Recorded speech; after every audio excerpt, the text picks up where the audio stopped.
gostaria que os irmãos abrissem suas Bíblias lá em Neemias. Neemias, Antigo Testamento, capítulo 1. Vou ler do 1 ao 11. Neemias, Antigo Testamento, depois de Crônicas, antes de Esther.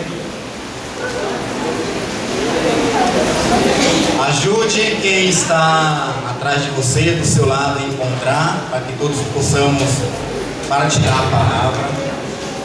Neemias, depois de 2 Crônicas, antes de Esther.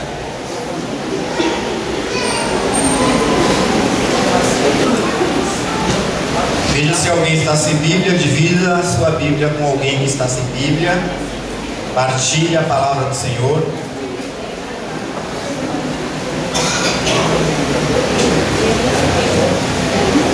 Vamos lá? Neemias capítulo 1, do 1 ao 11.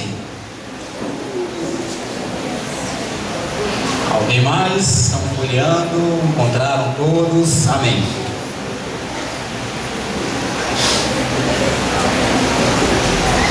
Vocês me acompanham aí. Vai vir alguns significados diferentes, mas são apenas sinônimos, tá bom? Sinônimos, a minha Bíblia é NVI.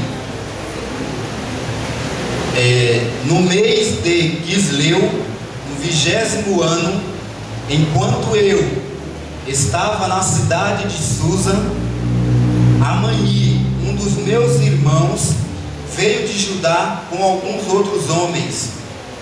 E eu lhe perguntei acerca dos judeus que restaram, os sobreviventes do cativeiro, e também sobre Jerusalém.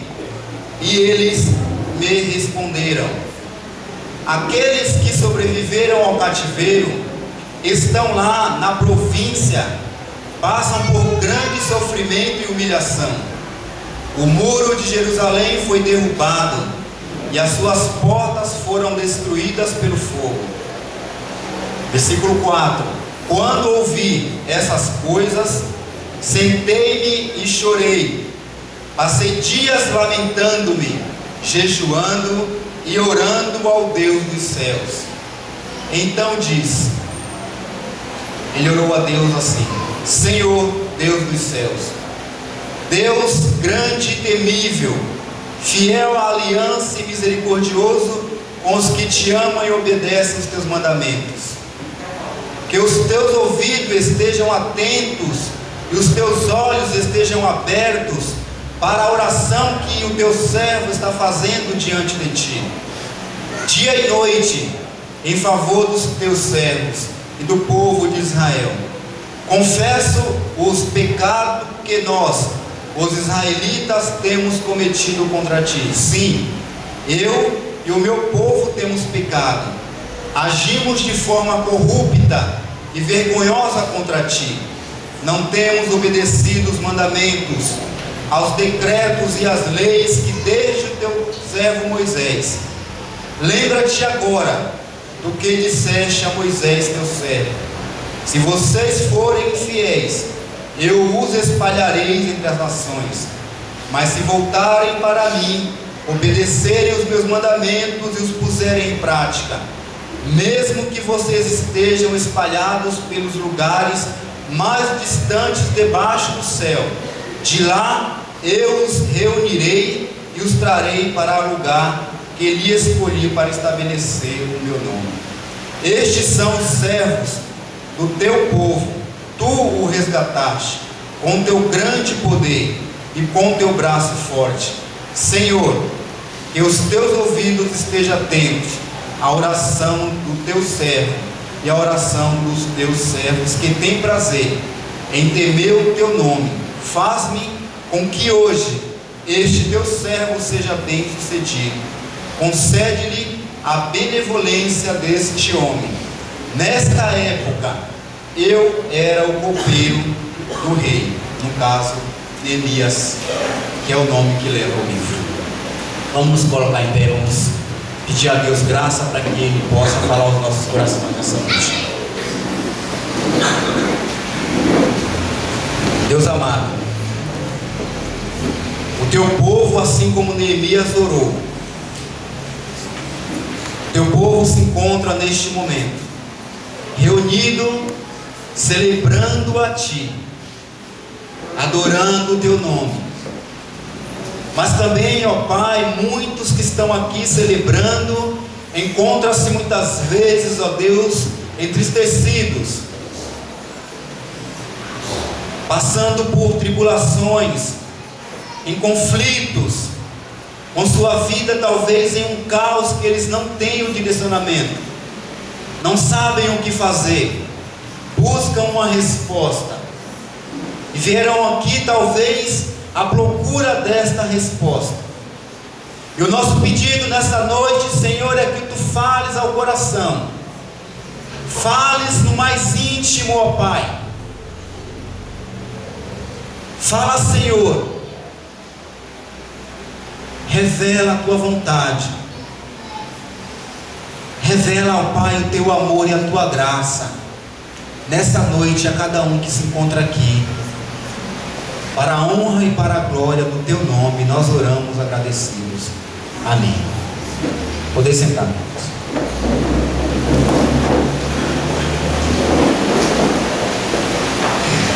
O texto que nós lemos fala de Neemias. O livro é de Neemias, que então eu li no último versículo, que é copeiro. O livro acabou levando o seu próprio nome. E o texto se dá em relação a uma guerra. Jerusalém foi sitiada em guerra pelo rei Artaxerxes. E nesta guerra, o povo de Jerusalém foi levado cativo como escravo para a terra desse rei Artaxerxes. E Neemias, chegando nessa terra, ele foi trabalhar no palácio do rei, como copeiro. Mas como era também costume da época, essas pessoas que invadiam as outras cidades, eles levavam pessoas cativas, presas como escravos, para as suas cidades, mas também eles também deixavam moradores nos seus locais de nascimento, no caso, nas suas terras natal. E o que acontece é o seguinte: Neemias, sendo copeiro, ele recebe a visita do seu irmão. Seu irmão foi visitá-lo. E aí ele pergunta para o irmão: como é que está lá a cidade que foi invadida pelo rei? Eu trabalho aqui com o rei. Como se encontra a cidade, o local? E aí ele recebe a seguinte notícia do irmão, que nós lemos. Diz que a cidade estava totalmente destruída, porque ele não tinha visto. Como ele, quando foi invadido, eles pegaram as pessoas imediatamente, já transportaram para este outro local, essa outra terra. Então ele não viu a destruição que ficou. Então na época as cidades eram o quê? Cercadas de muro, grandes muralhas. Para quê? Justamente contra as guerras, contra os inimigos. Nós hoje também herdamos um pouco isso. Por quê? Qual a casa aqui de alguém que não tem muro? A demarcar o quê? Isso me pertence. Para dar o que também? Segurança. Sinônimo também do quê? Proteção.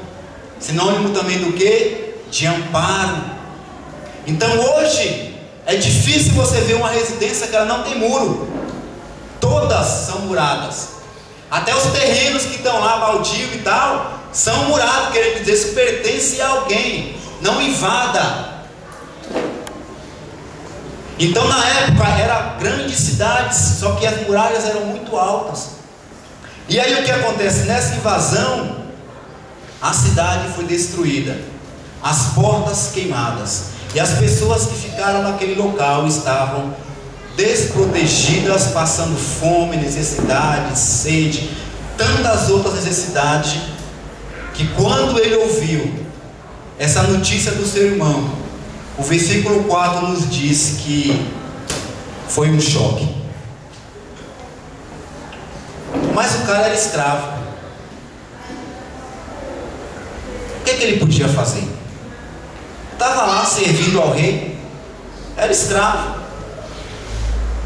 E Neemias, sendo escravo num palácio como copeiro do rei Artaxerxes, ele ouviu tudo isso, e isso foi para ele um grande impacto na sua vida, de tal forma que a palavra diz no versículo 4, que ele sentou, chorou, lamentou, jejuou e buscou a Deus. Mas ele era escravo e não podia fazer nada. Ele não tinha recurso, ele não tinha habilidades para fazer qualquer coisa.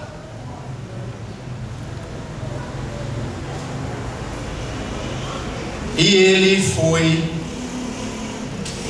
lamentou, orou e pediu a Deus. Pediu a Deus por aqueles que estavam lá em situação tão difícil, tão complicada, que não tinha nem o que comer e que estava à mercê de todo tipo de vandalismo para as suas vidas. Neemias foi tomado pelo sentimento que a psicologia chama de empatia, que é a capacidade de se colocar no lugar do outro e de sentir o que o outro está sentindo e está vivendo. Porque Neemias, ele podia também ter outro sentimento de antipatia, de indiferença. Eu sou escravo, estou aqui, não posso fazer nada. Eu ouvi que a cidade, que o povo está lá jogado, que a cidade está destruída. O que é que eu posso fazer? Não posso fazer nada. Então, deixa a vida me levar, a vida leva eu, vamos vivendo. Só que Deus chamou Neemias e colocou nele o sentimento de empatia, capacidade de se colocar no lugar do outro e de sentir o que o outro sente e viver o que o outro está vivendo. E aí nós vamos para a palavra e nós vamos ver que diante de tal situação, diante de tal circunstância que Neemias estava, qual era a resposta que ele podia dar diante disso? Qual é a resposta que você, que é nordestino como eu e que está aqui em São Paulo, e que alguém chegasse aqui e falasse: Edmilson, você não sabe como está a Bahia, destruída. Quem viu a Bahia na sua época, quem vê a Bahia hoje? Quem viu a Paraíba antes e quem vê a Paraíba hoje? Você viu as últimas cheias que teve no Pernambuco? Você acha que as pessoas que são de lá, moram aqui, não se compadeceram, não tiveram um sentimento de olhar para aquele povo que ainda se encontra em locais que nem é para cachorro estar, tudo misturado num acampamento, sem nada, desprotegido de tudo, estão lá à mercê de um governo que não está nem aí para ninguém, nem para nada. Como seria a sua resposta diante disso? Seria indiferença? Qual a resposta que você daria? Qual a resposta que eu daria ao ouvir a notícia que a Bahia foi devastada e que se encontrava destruída? O que eu iria fazer e o que você iria fazer? O que nós faríamos? Bom, a primeiro momento eu ia falar assim, né? E os meus parentes? Como é que tá? Tá vivo, tá morto, tá passando fome, não tá? Como é que tá? Eu ia pensar logo nos meus. Os outros eu não conheço mesmo. O que eu vou fazer? Pensar em quem eu amo, quem eu gosto, quem tem um vínculo.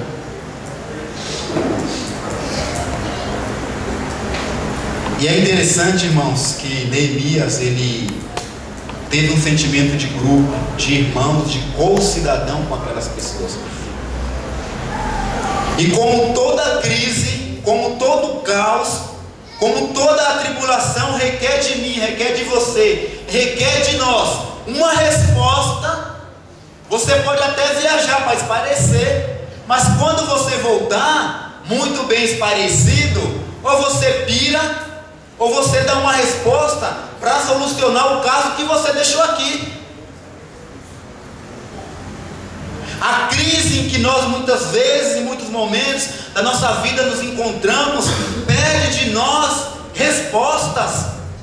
A crise em que o povo estava lá em Israel, sem eira e nem beira, pedia de Neemias uma resposta. A indiferença ou o envolvimento?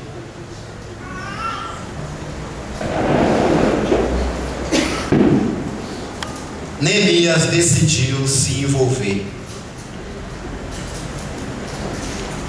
Neemias decidiu se envolver. Mas que envolvimento foi esse? Nós agiríamos talvez pelas nossas próprias mãos e forças. Eu ia sentar, mirabolar um plano, uma situação, ver fulano, ver ciclano, ver não sei quem, ver não sei quem, para dar um jeito na situação. É muitas vezes isso que nós fazemos. A crise bateu na porta, o caos se instalou, os conflitos chegaram, requer resposta, requer uma atitude. O que é que nós vamos fazer? Eu vou correr para o vizinho e pedir um conselho, uma ajuda. Eu vou para a empresa pedir uma ajuda se for financeiro o problema. Eu vou para o banco pegar um empréstimo. Eu vou bater na porta da igreja para pegar ajuda se for mantimento, alguma coisa nessa área. O que é que eu faço?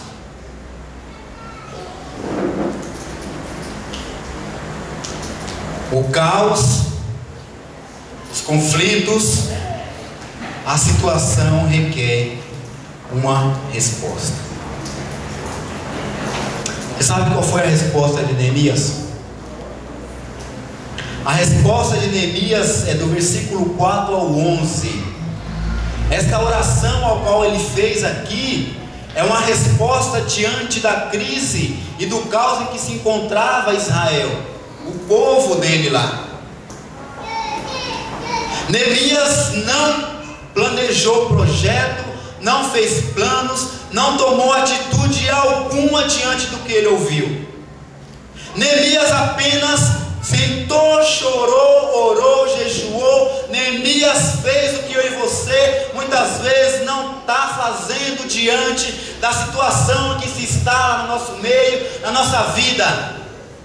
Neemias foi diante daquele que pode solucionar o caos, os conflitos, os problemas, a tribulação, ou seja lá o que você esteja vivendo hoje, ou vai viver amanhã, ou qualquer dia da vida e da sua existência. Neemias dependeu primeiramente, inteiramente de Deus. Deus foi o primeiro a ser consultado no caso em que o povo estava desprovido de recursos. Primeiro para ele mesmo. E eu vou voltar porque eu esqueci de dar o tema da mensagem. Enganando que sou eu. O tema é reconstruindo o muro da minha vida. Reconstruindo o muro da minha vida. Desculpa, gente, pessoal. E aí o que é que Neemias fez? Neemias não fez projeto. Neemias não bolou plano. Neemias não tomou atitude. Neemias tomou a única atitude que todo aquele que serve a Deus ou que não serve, Deus é acessível a todo aquele, porque a palavra diz: clame a mim e responder-te-ei, anunciar-te-ei coisas grandes e ocultas que você não sabe.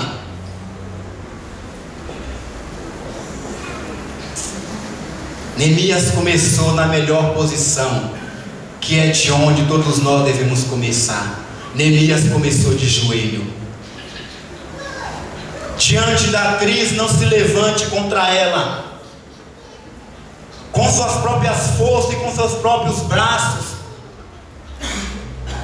Quando o caos se instala, nós perdemos a capacidade muitas vezes de raciocínio e de enxergar as respostas que muitas vezes estão na nossa frente, mas nós estamos com o emocional fragilizado, com o psicológico na pressão, e a situação se instala. Nós não temos capacidade alguma de raciocínio. Por isso que muitas vezes metemos os pés pelas mãos, colocamos uma carroça na frente dos bois. Neemias começou na melhor posição. Ele foi de joelho. De joelho é melhor. Tem uma música aí que alguém canta. De joelho é melhor. E de joelho, irmãos, ele foi diante de Deus apresentar o que estava acontecendo na sua cidade. É de joelho que você deve apresentar a Deus o que está acontecendo com você primeiramente. O que está acontecendo na sua casa, o que está havendo com seus filhos, os recursos que têm faltado, ou eu não estou enxergando.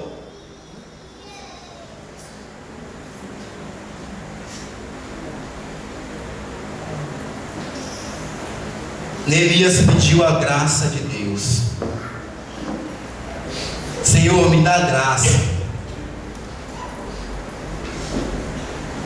Me dá graça porque eu preciso de graça.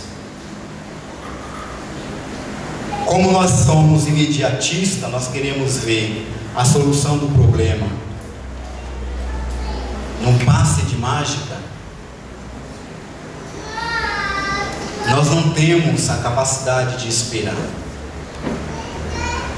Esperei com paciência no Senhor, e Ele ouviu a minha oração. Inclinou os seus ouvidos e ouviu a minha oração. Nós não temos muitas vezes isso, a paciência de esperar Deus agir primeiro antes de nós. Nós vamos na frente. É comigo o negócio, eu vou para cima, eu vou para as cabeças, vamos ver o que vai dar.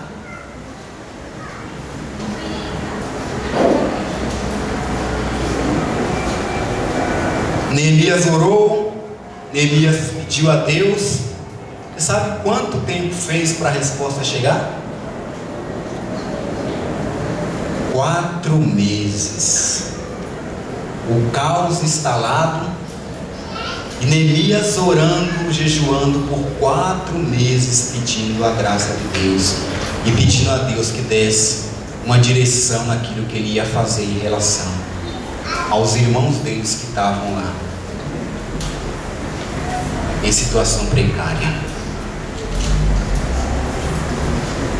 4 meses para Deus agir na era da tecnologia, que eu aperto um botão e vejo as coisas imediatamente. É um Deus muito devagar. É um Deus que não está conectado com a globalização. É um Deus muito pífio. Não serve. Eu preciso do recurso agora. E o cara que diz que é todo poderoso, soberano, quer me mandar a resposta em 4 meses? Eu vou para cima do negócio para ver o que vai dar, porque eu me viro, eu mesmo resolvo. Foram 4 meses para Deus agir diante daquela situação em que Neemias orou e colocou a Deus a situação. 4 meses.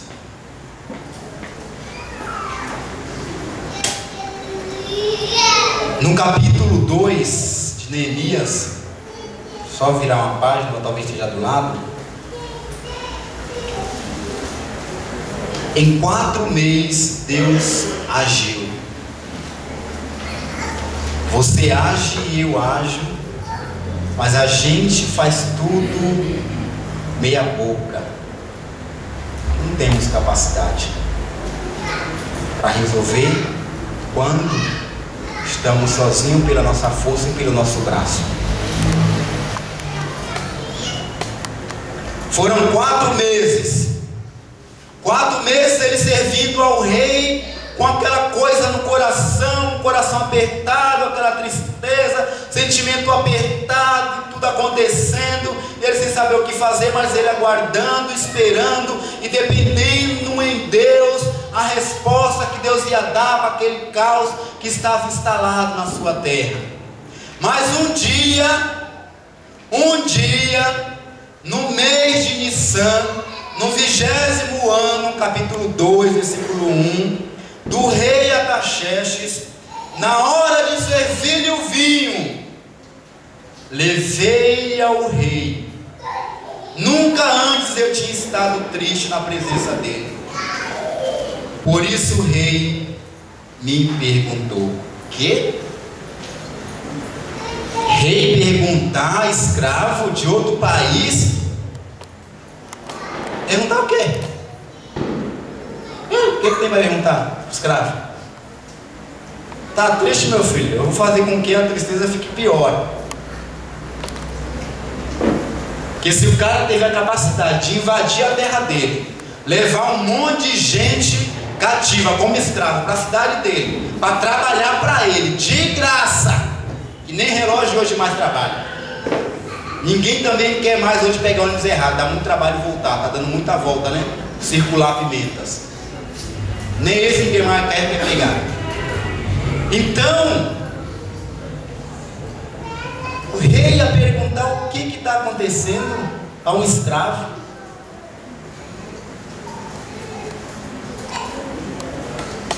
Por isso o rei me perguntou: por que o seu rosto parece tão triste, se você não está doente?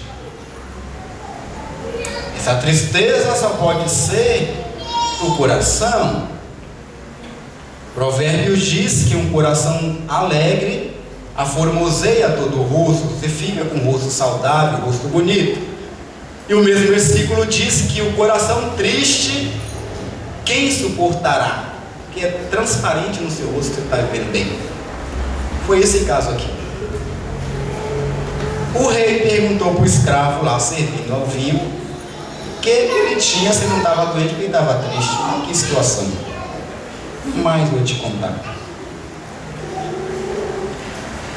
Ele teve que responder. E olha só, com muito medo, porque isso não era comum. Não era comum o rei perguntar nada. Na verdade, naquela época, o copeiro era a profissão mais perigosa que tinha. Por quê? Porque geralmente os reis eram envenenados e o copeiro era quem tinha que provar o vinho antes. Olha que legal. Se o vinho tivesse envenenado, quem morria? O pobre do copeiro, que não tinha nada a ver com o negócio. E aí o que acontece? Ele perguntou pro cara lá, porque era escravo, estava servindo ele, o que aconteceu, se ele estava doente, estava triste, o que acontece? E ele disse com muito medo. Por quê? Que caso o rei falasse: tá triste, o que acontece? Vou responder: tchau filho, você não serve mais, manda outro para o lugar, peça de reposição. Com muito medo, eu disse ao rei que o rei viva para sempre, que era tal cumprimento que tinha que fazer lá para o rei, né? Que o rei viva para sempre. Como não estaria triste, não eu, individual, o meu povo, como não estaria triste, tal, cadê? Encontrei. Deus me respondi. O que você gostaria de pedir? Não, tá. Peraí, gente, eu perdi aqui. Como não estaria triste o meu rosto, se a cidade em que estão sepultados meus pais estão em ruínas, e as suas portas foram destruídas pelo fogo. O rei simplesmente não mandou trucidar ele. O rei me disse O que você gostaria de pedir? Bingo!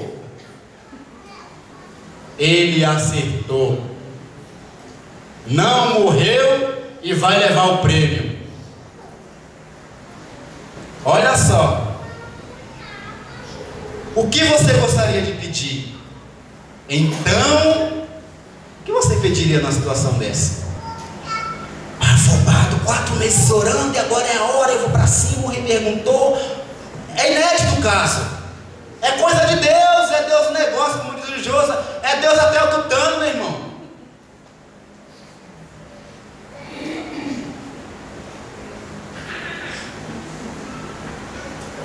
O que você gostaria de pedir? Essa foi a resposta do rei. E ele, antes de responder, ele orou ao Deus dos céus. Ele orou. Ele pediu a Deus a orientação. Ele foi diante de Deus para perguntar a Deus: o que eu faço agora? A minha situação agora está engatilhada. Se eu pedir errado, o que é que eu vou fazer? O rei deu simplesmente na mão dele um cheque em branco. E ele foi diante daquele que poderia assinar o cheque, sem medo de que o cheque pudesse voltar. Deus.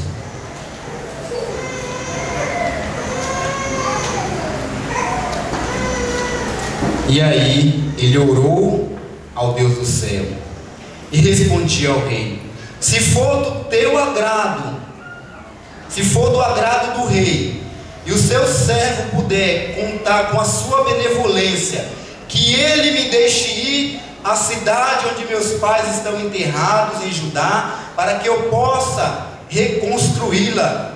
Então o rei, estando presente, olha só que interessante esse versículo 6. Então o rei, estando presente, a rainha sentada ao seu lado. A rainha não deixou nem o rei responder, terminar. Mulher é fogo, né? Quando o rei ia responder, a mulher falou: opa, o que você quer? O que você quer? Quando o rei ia responder, estando presente a rainha sentada ao seu lado, perguntou-me: quanto tempo levará a viagem? Quando você voltará? Marquei um prazo com o rei, e ele concordou que eu fosse. Liderou o cara que era escravo, copeiro. A rainha entrou no negócio, já falou: meu filho, você precisa de quanto tempo? O que você precisa? O tempo de Deus não é o nosso tempo. Nós agimos na frente de Deus, muitas vezes queremos ajudar Deus, nós erramos. Foram 4 meses pedindo a Deus orientação, pedindo a Deus discernimento, pedindo a Deus graça. Mas durante 4 meses a palavra de Deus diz que Deus não dorme, Deus não cochila.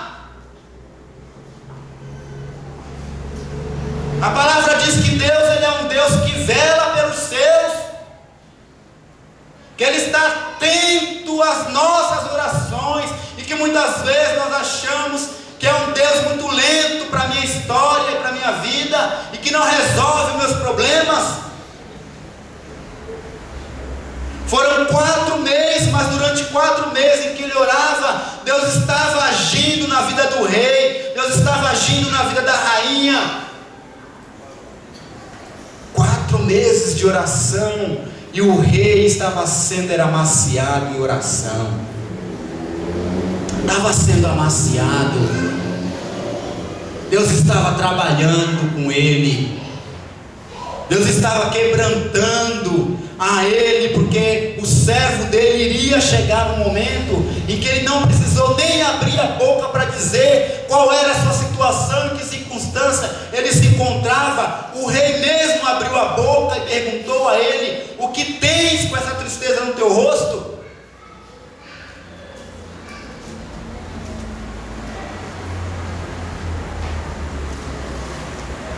É Deus agindo. Quando Deus age na causa, meu irmão, Deus age de verdade. Deus age para valer. Deus age sem deixar brecha. O rei estava sendo amaciado em oração. E interessante era que nesse mesmo tempo, Deus estava paralelamente provendo todos os recursos que ele iria precisar para ir para Jerusalém. Porque o cara era copeiro, não tinha R$1 no bolso, na moeda da época. E o que ele ia poder fazer? Tá bom, pode ir. E aí? O que eu vou fazer lá? Sem nada. Deus estava agindo paralelamente, provendo as necessidades que ele ia precisar. E ele continuou: marquei um prazo e ele concordou que eu fosse. Versículo 7 do 2 diz assim: a seguir acrescentei. Olha, o cara foi ousado ainda. Se for do agrado do rei, eu poderia levar cartas do rei aos governadores do Trans-Eufrates, para que me deixem passar até chegar a Judá. Também uma carta para Asaf, guarda da floresta do rei, para que ele me forneça madeira para a porta da cidade, que fica junto ao templo, para o muro da cidade e para a residência que irei ocupar. Visto que a bondosa mão de Deus estava sobre mim, o rei atendeu os meus pedidos.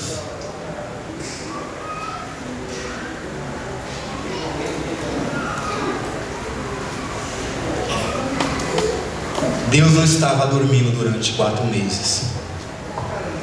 Deus estava agindo na circunstância. Deus trabalha em silêncio, creia nisso. Faça a sua parte, que no silêncio Deus trabalha. Ele pode não estar trabalhando diretamente na sua vida e resolvendo diretamente no momento em que você quer a sua vida pessoal, mas você pode notar que Deus está trabalhando nos entornos e vai chegar até você. Se Ele não agiu naquilo que você pediu, pode ter certeza que aqueles que te cercam irão ser abençoados pelo aquele pedido, pelaquela oração a qual você fez e que você nem se lembra mais que fez. Porque Ele é Deus que cumpre o que promete.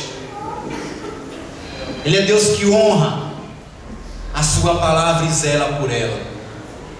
Deus estava agindo e provendo os recursos. Talvez na sua situação você fale: é muito tempo, é tempo demais, eu preciso de uma resposta rápida e já. E talvez você esteja agindo pelas tuas próprias forças e circunstâncias. Pare um pouco. Deixa Deus trabalhar e agir na tua vida. Deixa Deus fazer. Que Ele faz bem feito. O rei abriu, não foi uma porta, ele abriu, foi as comportas. Leva tudo o que você precisa. Leva tudo. Leva madeira para a cidade, madeira para as vigas, leva madeira para as portas, leva tudo o que você quiser. E ainda mais, vai além do que a gente precisa e necessita. Vai acompanhar você a guarda real, para atravessar você e fazer você chegar lá. Vai além do que nós pedimos e pensamos do agir de Deus. Vai além da nossa necessidade atual que se acaba. Vai além. Porque quando Deus trabalha em nossas vidas, Ele trabalha de forma intensa e eficaz.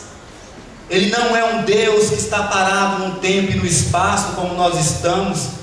Ele é um Deus que Ele vai além, que Ele está além. Ele é atemporal, fora de tempo. É um Deus atemporal que vai aonde eu não posso ir, onde você não pode ir, que chega aonde você não chega e que eu não chego.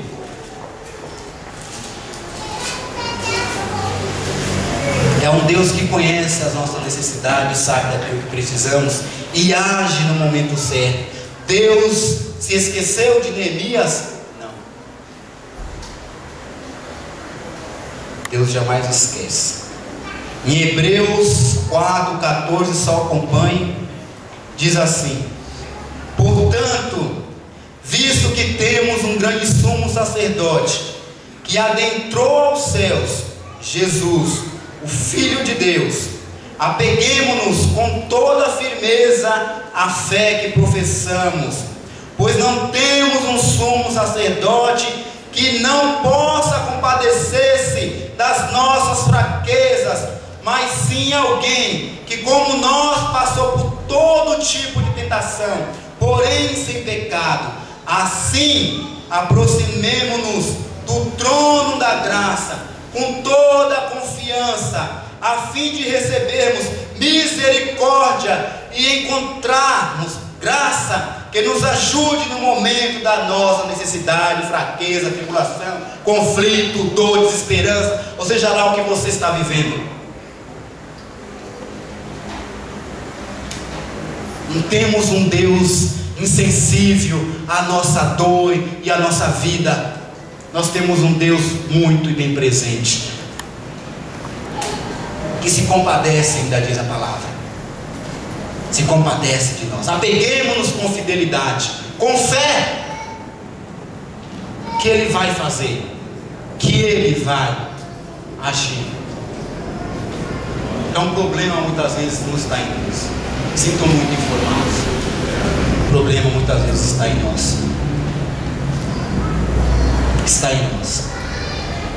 Deus, assim como Ele estava edificando, levantou um homem para edificar Jerusalém, os muros de Jerusalém. Deus também pede e espera que nós nos posicionemos como? Perseverando na reconstrução da nossa vida. Sabe por quê? Porque na construção, seja ela qual for, se você for construir uma casa,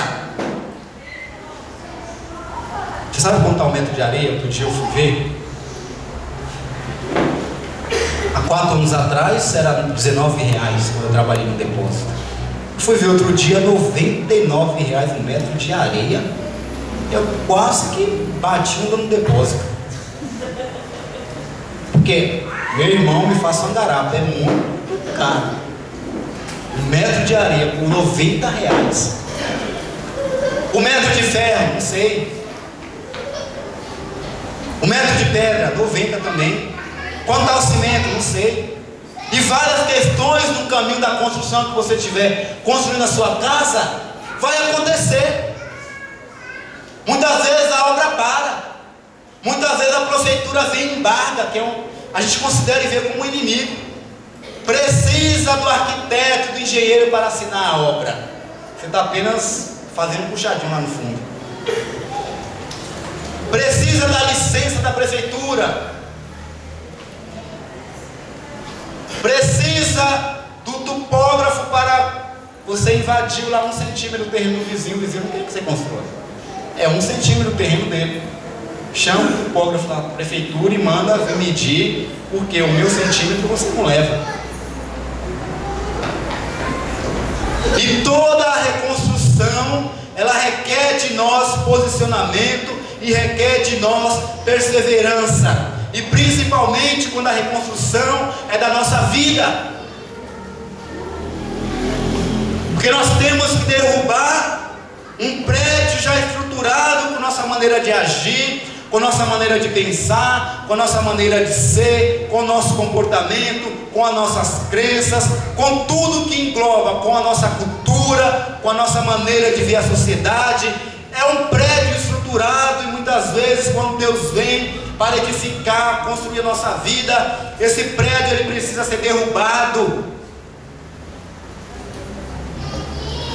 E não é fácil derrubar o prédio que existe em nós.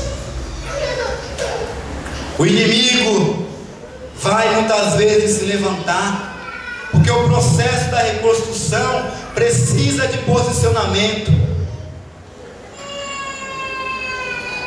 E é certo, querido, que opositores irão se levantar contra. Não se engane se você está cercado só de pessoas boas. Não se engane. Neemias, quando foi que chegou na cidade, Neemias chegou na cidade com todos os recursos que o rei deu, escoltado pela segurança do rei, pronto para começar a obra de reedificação do muro. Quando chegou lá, você acha que o inimigo vai deixar? Você acha que o inimigo vai deixar você querer reconstruir o muro da sua vida? Tapar as brechas? Arrumar as portas de entrada que tem entrado e destruído a sua vida? O inimigo vai deixar? A palavra diz que existe o inimigo das nossas almas, que não dorme também, que não vacila. E ele não vai permitir, assim como os inimigos de Neemias não permitiu. E quando ele chegou lá para começar a construção, ele encontrou opositores. Muitas vezes, irmãos, que estão aqui abençoados, nós estamos vivendo situações em nossas vidas que nós estamos cercados de pessoas que nós achamos que são ótimas pessoas. Ouça, jovem, muitas vezes você tem uma pá de amigo, que cola na sua casa, que faz um corre com você, que cola na noitada, que cola na gandaia, que te oferece a droga. E aí você fala assim: ninguém corrompe ninguém. Eu prefiro ficar com a palavra de Deus que diz que as más companhias corrompem os bons costumes. Sua mãe e seu pai não te criou, não investiu em você para depois você chegar lá na frente. Te deu valores, te deu padrão de vida, te deu comportamento, te deu princípios, te deu tudo. Meu nenenzinho, que garoto bonito, que menina linda, e que isso, que aquilo, e que aquilo outro, e formou você. Aí quando você chega na adolescência, que você começa a querer descobrir o seu mundo, os seus comportamentos, a afinidade com as amizades, e aí você está cercado e você quer se firmar no meio deles, e aí o cara chega e fala: ó, tem um bagulho aí pra você é muito tímido. Meu, acabou de ser trouxa. A mina tá afim, você tem coragem, usa um negócio aí, vai lá. Usa aí. Você vai ficar legal, é só hoje. Você vai ficar legal. Toma um esquinho aí, toma um negócio. Você acha, você pensa, muitas vezes nós pensamos que estamos cercados apenas de pessoas boas que querem o nosso bem. Os amigos, cercado de amigos. Neemias também pensou que era cercado de amigos. Mas quando ele chegou lá, quando ele chegou na cidade para reconstruir a cidade, a palavra de Deus nos diz que... Estou meio preso, meu Deus. Peraí, gente. A palavra de Deus nos diz que Neemias, quando chegou na cidade, aqueles que ele pensava que era amigo deles, 2:10 diz assim: Sambalate, o Oromita, e Tobias, o oficial amomita, ficaram muito irritados quando viram que havia gente interessada no bem-estar dos israelitas. Opa, peraí. Era amigo das antigas, antes de ser levado lá como escravo para outra terra. E agora ele chega para reconstruir a cidade, o cara ficou irritado, queria reconstruir os muros. Peraí, tem alguma coisa errada. É meu amigo ou não? Se irritou, mas não falou, mas ficaram irritados. E muitas vezes é isso que acontece. Nós achamos que estamos cercados de amigos, mas quando você chega na pior, Cadê os caras? Está desempregado, não pode pagar mais nada, não pode colar com ninguém, você está tranquilo.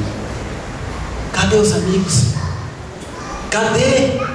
Os amigos foram os primeiros que se levantaram contra.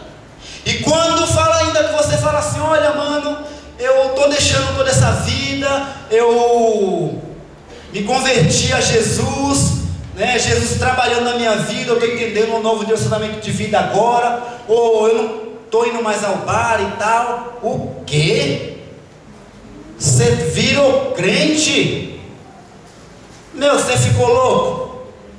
Que bagulho é esse, cara? Virou crente de repente? E mano, não cola mais com nós não, ó.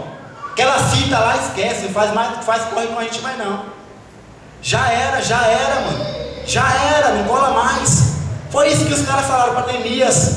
Olha, ficaram irritados. São amigos.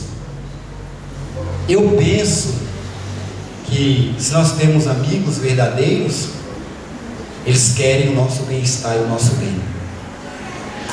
Se ele é o teu amigo de verdade, ou os poucos que sobrarem, ele vai falar assim, mano, é isso aí, mano, vai firme, pega firme porque é isso mesmo, vai, se firma e volta aí, ó, para me ajudar também que eu não tenho força. Esses amigos vão te apoiar. Esses amigos vão estar com você na caminhada. Esses amigos vão estar com você sempre que você precisar. Esses amigos são verdadeiramente amigos do qual você precisa ter do seu lado. Aqueles que se diziam seus amigos e que no momento difícil, dificuldade da crise, não estão mais. Sabe por quê? Porque eles nunca foram teus amigos, eles apenas foram aproveitadores dos recursos qual você podia prover a eles. Amigo não, mas aproveitadores dos recursos ao qual você tinha e podia arrancar a eles, aí é outra coisa. Mas os poucos que sobraram, que te apoiaram, aí sim, foram os amigos, foram os verdadeiros amigos. E aí nós pensamos o quê?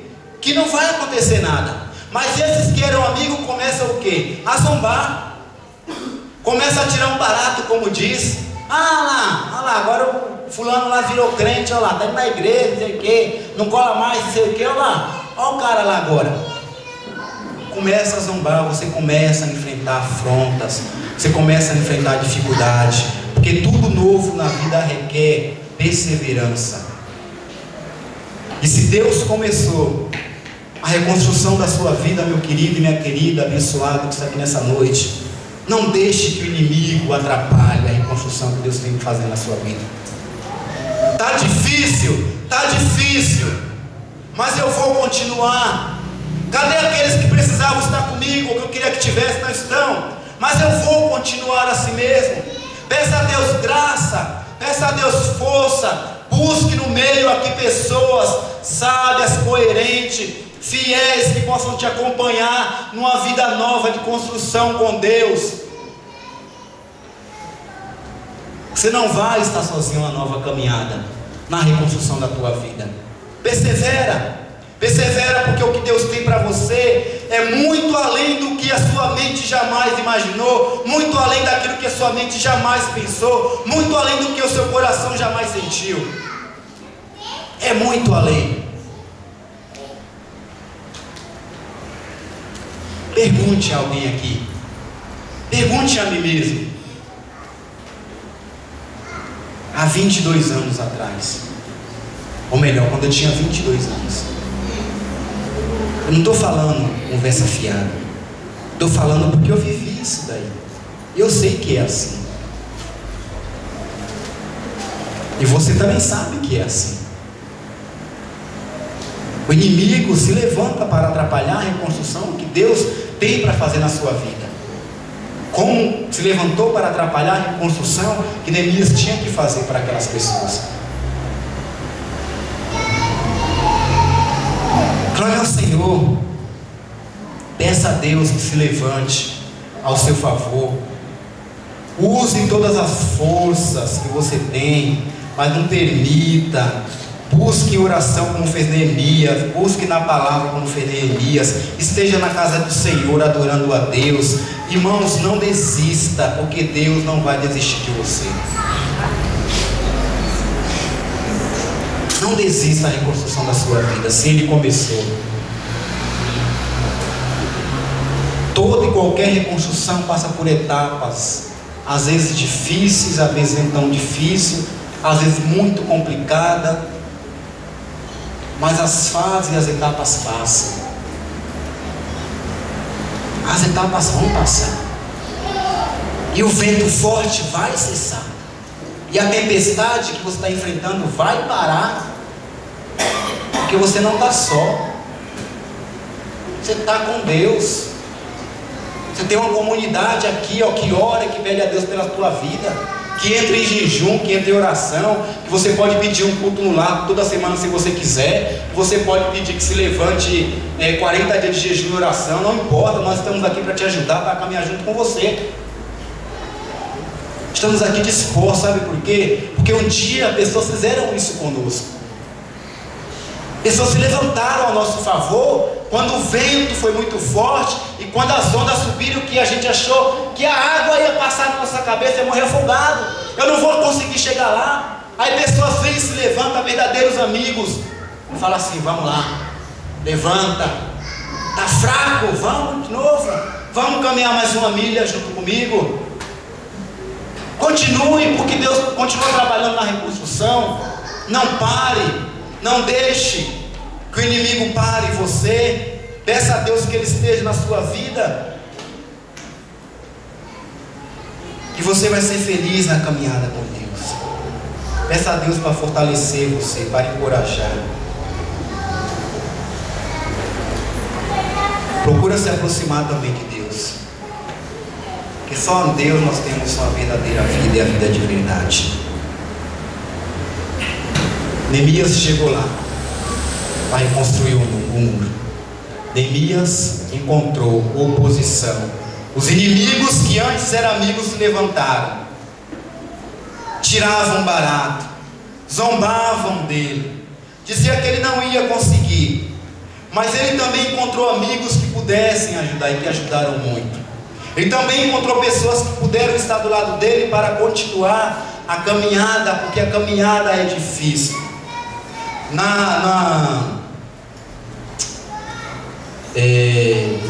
No livro, você só me acompanha por gentileza, de João 10, João 10,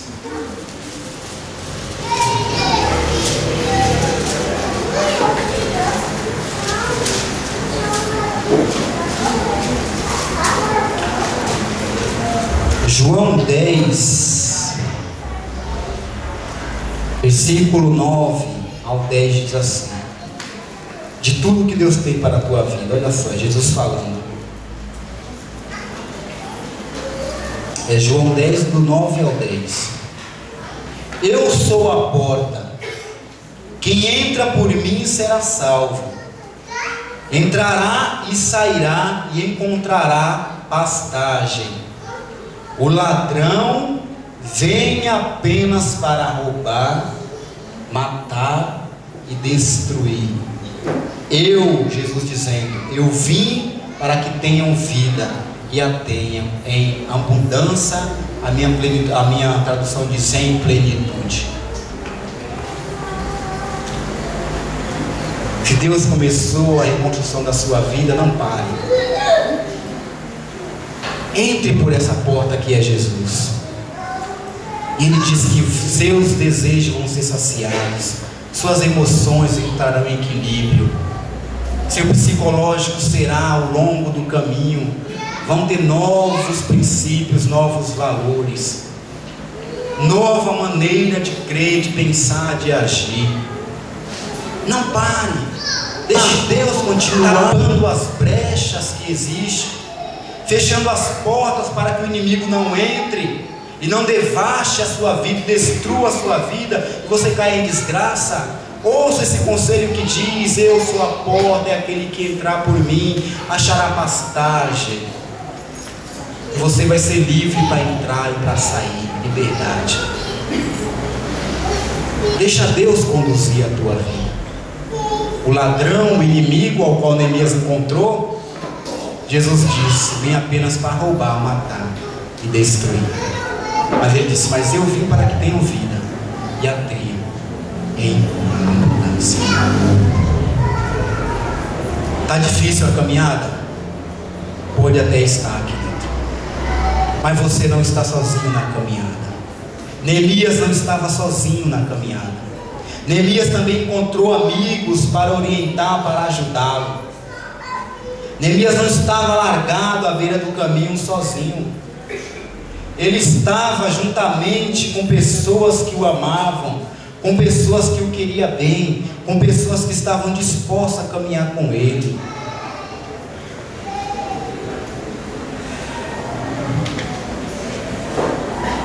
E é isso que nós vamos encontrar aqui na casa de Deus. Pelo menos deveria. Se não existe, deveria existir pessoas para caminhar junto, levar os fardos uns dos outros, diz a palavra do Senhor. Mas a tempestade passa, o vento passa, e chega um momento que nós temos que celebrar a nossa construção. Celebrando a construção. As coisas mais difíceis já passaram. Deus continua trabalhando, Deus continua agindo. Veja que Deus tirou Neemias do cativeiro, trouxe para a sua terra natal. Deus começou a trabalhar com aquele povo para a reconstrução do muro. Deus começou a agir. E a palavra de Deus diz que em 52 dias, mesmo com os inimigos se levantando, mesmo com a opressão, mesmo com a dificuldade, mesmo com tudo que ele enfrentou, a palavra diz que em 52 dias os muros da cidade de Jerusalém estavam todas de pé, e todas as portas colocadas.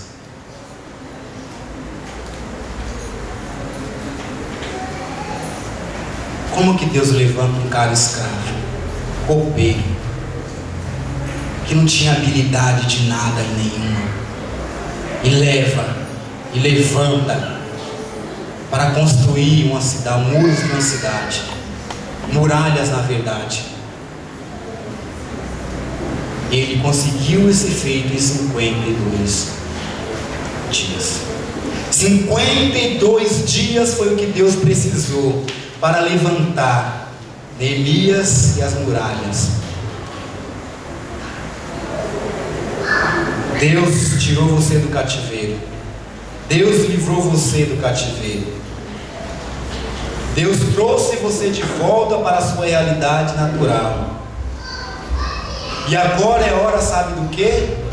É hora de Deus restituir. Deus vai agora restituindo a sua vida, tudo aquilo que havia sido roubado de você antigamente, a tua família, os teus filhos, os teus recursos, os teus talentos, os teus dons, toda a tua vida firmada, equilibrada que você tinha, que foi destruída e você ficou cativo, seja lá o tempo que foi.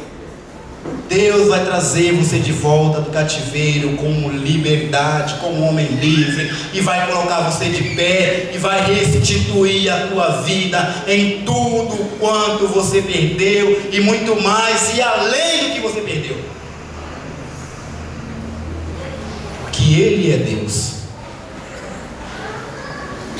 Ele é Deus. Você vai adquirir novamente aquela dignidade que você não tinha mais, o respeito na sua comunidade. Você vai adquirir o respeito da tua casa, dos teus parentes, dos teus filhos. Você vai ser honrado porque Deus honra. Você vai ser colocado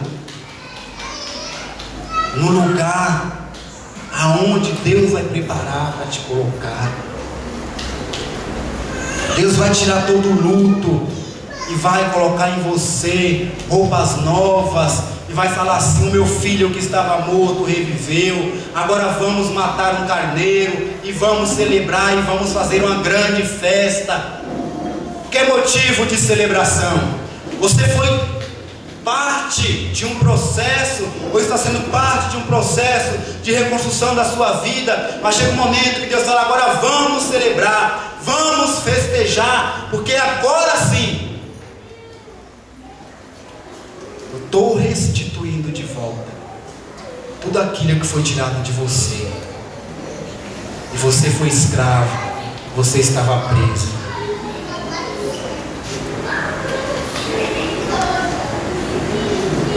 E Deus o livrou do cativeiro. E Deus fez de Neemias, de um copeiro, sabe o que, irmãos? Governador. Olha que Deus. O primeiro versículo lá, do primeiro capítulo, versículo 14 diz: nesse tempo eu era copeiro do rei, escravo. Quando chega no capítulo 8, versículo 5, a palavra diz que Neemias, o governador de Judá e Jerusalém. Deus é especialista em pegar pessoas fracassadas. Deus é especialista em pegar falidos. Deus é especialista em pegar pessoas que acham, que pensam que não é nada, que não é ninguém, que não tem valor para ninguém, que ninguém ama, que ninguém quer, e colocar entre os reis e os príncipes, diz a palavra do Senhor. Eu sou Deus que tiro você do monturo de lama, de entulho, e coloco assentado entre os reis e os príncipes. E como é bonito ver aquele homem que um dia foi alcoólatra e vivia caído pelas calçadas, passar com a sua dignidade restaurada.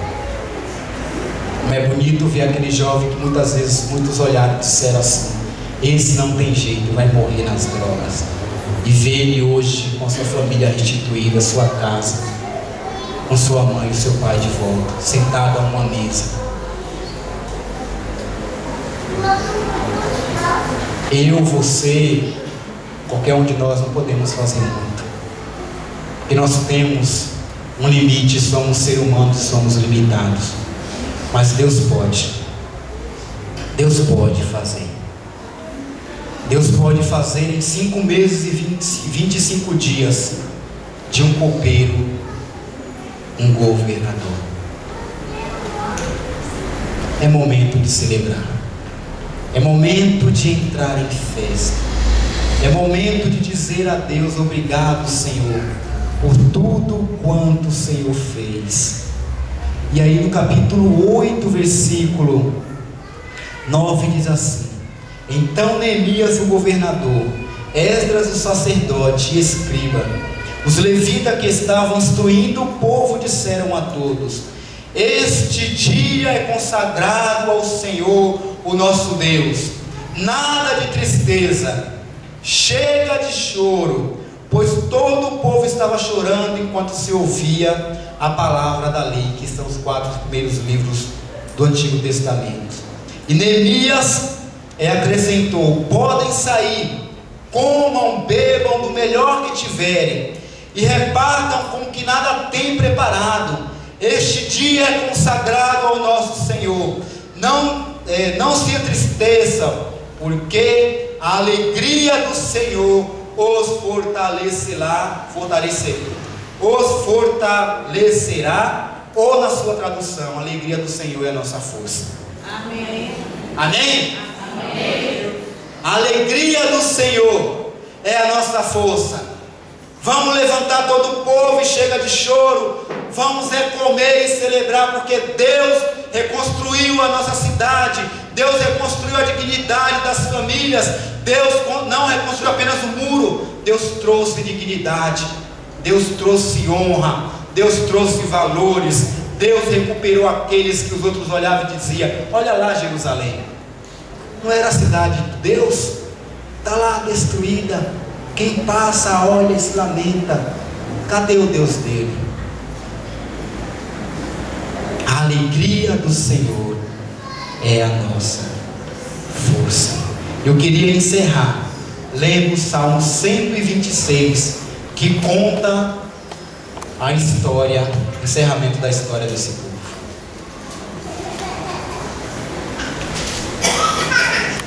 Salmo no meio da Bíblia 126. Para vocês verem, irmão, o que Deus faz quando nós permitimos que Ele possa continuar a reedificação e a reconstrução das nossas vidas. Diz assim: quando o Senhor trouxe os cativos de volta a Sião, Jerusalém, foi como um sonho. Então a nossa boca se encheu de riso, e a nossa língua de cantos de alegria. Até nas outras nações se dizia: o Senhor fez coisas grandiosas por este povo. Sim, coisas grandiosas fez o Senhor por nós, e por isso estamos alegres. Glórias ao Senhor. Senhor, restaura-nos assim como enche o leito dos ribeiros do deserto. Aqueles que semeiam com lágrimas, com cantos de alegria colherão. Aquele que está chorando enquanto lança a semente, voltará com cantos de alegria, trazendo os seus feixes. Depois eles fizeram este salmo para celebrar a Deus toda a situação que tiveram. Vamos nos colocar em pé.